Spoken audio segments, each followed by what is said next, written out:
Hi, my name is Bevel Wooding, and I'm the Director for Caribbean Affairs at ARIN, the American Registry for Internet Numbers. What interesting time we find ourselves in with the COVID-19 pandemic running rampant.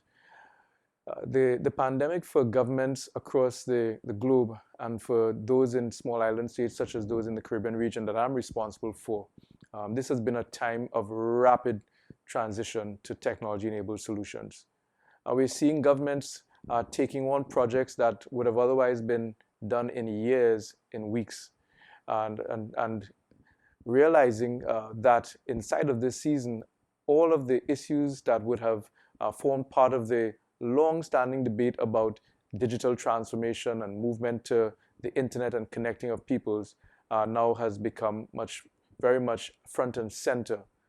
One thing that we recognize now is that these steps that are being taken now will have a profound and lasting impact on how services are accessed, how industries evolve, and how government and public policy is developed to shape the internet in the region and to cater for what many are considering to be the new normal.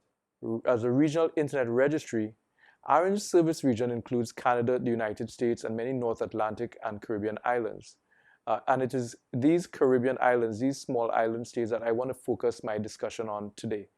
One of the things that we have found, particularly over the past several months, is that there has been a definite increase in what we can call digital dependence, more economic activity dependent on internet-connected networks, greater social and community empowerment initiatives dependent on online or internet-based services, and of course, more national competitiveness, growth, and development prospects linked directly to the state and quality of internet service delivery and to the resilience and robustness and security of critical information networks.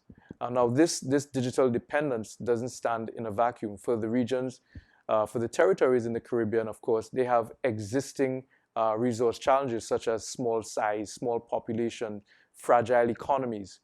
They also have to deal with the environmental challenges that are outside of their control: earthquakes, volcanoes, and of course, the annual tropical storms and hurricane season. And we've just entered into the hurricane season in the Caribbean. And this is coinciding with other climate-related events and now with the COVID-19 challenge. And we have found that there is something very unique about the COVID-19 pandemic in that it has shone a spotlight on areas that need urgent attention. It is clear that the build-out of required infrastructure needs to be rapidly accelerated. It is also clear that the investment in indigenous technical skills is very important to the long-term stability and sustainability of the internet sector and of the technology sector in general. There's also, of course, as more persons go online, greater attention has to be paid to network security, the development of enabling policy, more research and analysis of Caribbean internet developments.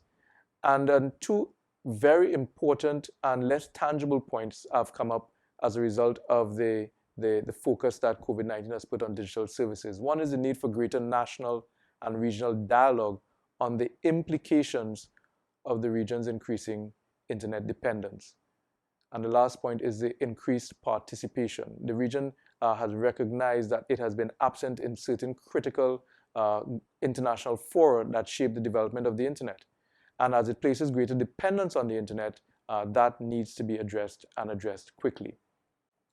ARIN is approaching these challenges by providing heightened support to our Caribbean outreach, particularly to governments, but we're also increasing our outreach to the technical community, improving technical capacity in network engineering, strengthening network infrastructure and resilience through capacity building programs, and working with regulators and technocrats and policymakers to ensure that public policy, regulation, and government's handling of the growing internet economy is in keeping with and in alignment with global trends and practices.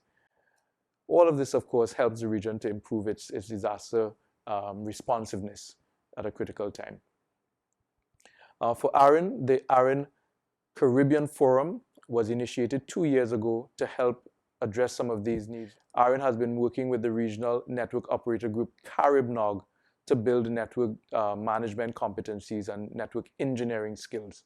We've also been working with intra-regional organizations such as the Organization for Eastern Caribbean States, the OECS, and the Caribbean Telecommunications Union, the CTU, to help build public policy and help foster awareness amongst government officials as it relates to activities such as building out internet exchange points, dealing with network autonomy, getting government and government services online, and of course, IPv6 adoption and cybersecurity. These partnerships are essential to bringing awareness to the diverse set of issues that attend the region.